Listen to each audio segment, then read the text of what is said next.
The baby shower was perfect until my mother-in-law's voice cut through the laughter like glass breaking. "We all know that baby isn't his."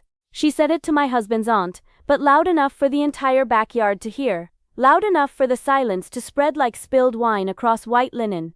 She probably doesn't even know who the father is. I stood there, 7 months pregnant, hand instinctively moving to my belly as 30 pairs of eyes turned toward me. The cake sat half-cut on the dessert table. Unopened gifts formed a pastel mountain by the fence. My best friend Maya gripped my arm like she was holding me upright. What my mother-in-law Patricia didn't know, Dr. Sarah Chen, my OBGYN, wasn't just my doctor. She was my med school roommate, a guest at this shower, and she was standing directly behind Patricia when those words left her mouth. "Interesting theory," Dr. Chen said, her voice carrying the particular calm that doctors use before delivering devastating news. "Would you like to see the conception timeline I documented, or should we discuss the genetic screening that confirms paternity with 99.9% accuracy?" The color drained from Patricia's face faster than I'd thought physically possible. What happened in the next 8 minutes didn't just end a baby shower, it ended a toxic pattern that had lasted 3 years. Before I tell you how a baby shower became a courtroom, and a medical professional became my most valuable witness, hit like and tell me, have you ever had someone publicly question your integrity, only to have the perfect person there to prove them wrong? Because that afternoon, I learned that sometimes vindication doesn't require you to defend yourself. Sometimes it just requires the right witness. People say family is everything, but sometimes family is the one thing standing between you and peace. My name is Olivia Reyes, I'm 31, and I've spent 3 years trying to earn a place in a family that decided before we even met that I wasn't good enough for their son. I live in Denver, work as a corporate attorney, and married David Thornton 2 years ago after dating for 18 months. He's a software engineer, kind, steady, exactly the kind of partner I'd always hoped for. His mother, Patricia Thornton, is old Colorado money. The kind of family with a wing at the art museum and annual ski trips to Aspen where they stay at the family cabin. David's father passed away when he was 12, and Patricia had poured everything into her only son, expectations, ambitions, and a very specific vision of who he should marry. I wasn't it. I'm first-generation Mexican-American. My parents run a restaurant in Aurora. I went to CU Boulder on scholarships, put myself through law school, built a career that I'm proud of. But to Patricia, I was the girl who trapped her son, the woman who wasn't cultured enough, connected enough, pedigreed enough. She never said it directly, just in 1,000 small cuts. Comments about my ethnic cooking, surprise that I was articulate in depositions, questions about whether our children would look like the family. When I got pregnant, something shifted in her, not toward acceptance, toward possession. Suddenly, she had opinions about names, nursery colors, whether I was eating properly. She sent me articles about pregnancy weight gain with passive-aggressive subject lines like, "Thought this might help." But the paternity questioning started subtly. Comments to David about, "Are you sure?" Jokes about, "Well, we'll know when the baby comes out," that weren't quite jokes. I tried to ignore it, told myself it was just her anxiety about becoming a grandmother. David confronted her twice. Both times she cried, claimed she was being misunderstood, promised to do better. The baby shower was supposed to be a peace offering. She'd insisted on hosting it at her house, claimed she wanted to do something special. I'd agreed, hoping it meant she was finally accepting me, accepting us. I should have known better. Patricia's backyard looked like a Pinterest board come to life. Soft yellow and gray decorations, a dessert table with a 3-tier cake, professionally arranged flowers spelling out "Baby Thornton" across the arbor. She'd invited 60 people, her friends, her book club, David's cousins, my small circle, and a few of my colleagues. Dr. Sarah Chen had RSVP'd yes weeks earlier. We'd been friends since medical school. I'd been pre-law, she'd been pre-med. We'd shared an apartment and survived organic chemistry together. When I'd gotten pregnant, choosing her as my OBGYN was automatic. She arrived early, found me adjusting the gift table, and hugged me carefully around my belly. "How are you feeling?" "Really?" "Tired. Anxious." I glanced toward the house where Patricia was directing caterers with military precision. "She's been weird all week. Overly nice. It's unsettling." "Trust your gut," Sarah said. "It's kept you alive this long." The party started smoothly. Games, laughter, the ritual of opening gifts while someone records your reactions for posterity. My mother sat beside me, beaming, occasionally translating for my grandmother, who'd insisted on attending despite her limited English. Patricia played hostess beautifully. Gracious smile, perfect outfit, working the crowd like a political campaign. but I caught her watching me with an expression I couldn't quite read. Not warmth. Calculation. It happened during cake service. I'd stepped aside to use the bathroom. 7 months pregnant meant constant trips. When I returned, Patricia was at the dessert table with her sister Linda and David's aunt Margaret. I heard my name, stopped behind a decorative screen of hydrangeas, not meaning to eavesdrop but unable to move. I'm just saying what everyone's thinking, Patricia's voice, lowered but not enough. The timeline doesn't add up. David was in Boston for that conference right around conception. She was here, alone. Patricia, Linda sounded uncomfortable. I'm his mother. I have a right to protect him. Her voice hardened. She saw a meal ticket and she took it. This baby could be anyone's. My hand went to my belly, protective, instinctive. The baby kicked, like she knew I needed the reminder that she was real, she was ours, she was worth defending. We all know that baby isn't his. Patricia said it louder, addressing Margaret now. She probably doesn't even know who the father is. The backyard went silent. Conversation stopped mid-sentence. Someone's fork clinked against china, sharp and damning. I stepped out from behind the flowers, my face burning but my voice steady. Patricia. That's when Sarah appeared. She'd been at the beverage table, close enough to hear everything. She moved with the particular purpose of someone who's seen enough, and decided to act. Interesting theory, Sarah said, positioning herself directly behind Patricia. Would you like to see the conception timeline I documented? Or should we discuss the genetic screening that confirms paternity with 99.9% accuracy? Patricia spun around, her face cycling through shock, recognition, and something close to panic. This is a private family matter.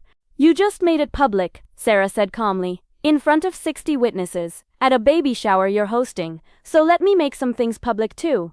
Sarah pulled out her phone, opened her medical app, turned the screen toward the crowd. I'm Dr. Sarah Chen, Olivia's obstetrician. And while I normally wouldn't discuss a patient's medical information publicly, Olivia signed a release this morning. I had. She'd asked me to, just in case. Your mother-in-law's been building to something, she'd said. Let me protect you if it comes to that. Conception occurred between March 14th and 16th. Sarah's voice carried across the silent backyard. I know this because we did early dating ultrasounds at 6 weeks. The margin of error is roughly 3 days. She swiped to another screen. David was home March 13th through 18th. I know this because Olivia mentioned he'd taken time off to help her recover from a minor procedure. I have the medical notes. Patricia's face had gone from red to white. You can't possibly. Genetic screening at 12 weeks included cell-free fetal DNA testing, Sarah continued, unruffled. It confirmed the baby is biologically David's with greater than 99.9% certainty. Would you like to see the lab results? Because I brought copies. She pulled papers from her bag, actual printed lab results that she laid on the dessert table like evidence in a trial. So when you say we all know that baby isn't his, Sarah met Patricia's eyes.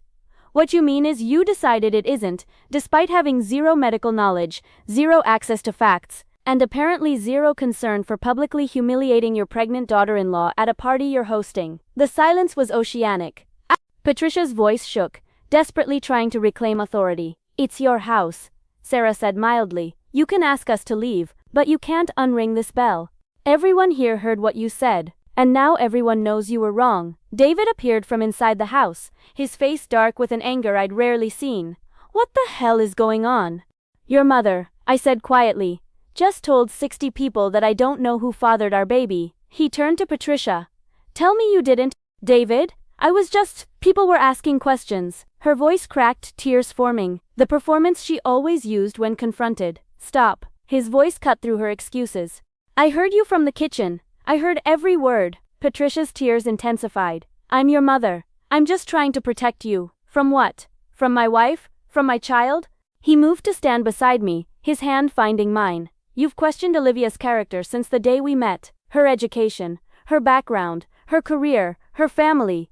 And now you're questioning her fidelity? At a baby shower? In public? I didn't mean. Yes, you did. The words came from David's cousin Rachel, who'd been silent until now. Aunt Patricia, you've been saying versions of this for months. We've all heard it.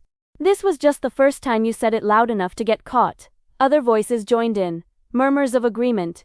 David's Aunt Margaret, the one Patricia had been speaking to, shook her head and quietly gathered her things. I think everyone should leave, David said, his arm around my shoulders.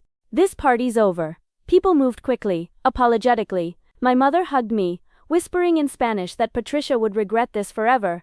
Sarah squeezed my hand, leaving the lab results on the table like evidence at a crime scene.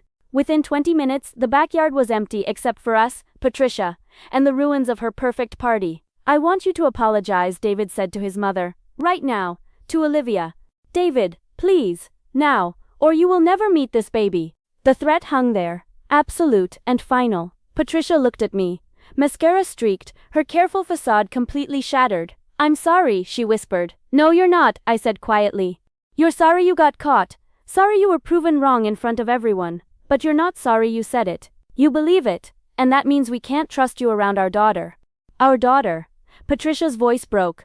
You're having a girl. We are, David said, and you just lost the right to be part of her life. Clara Reyes Thornton was born on a Tuesday in September.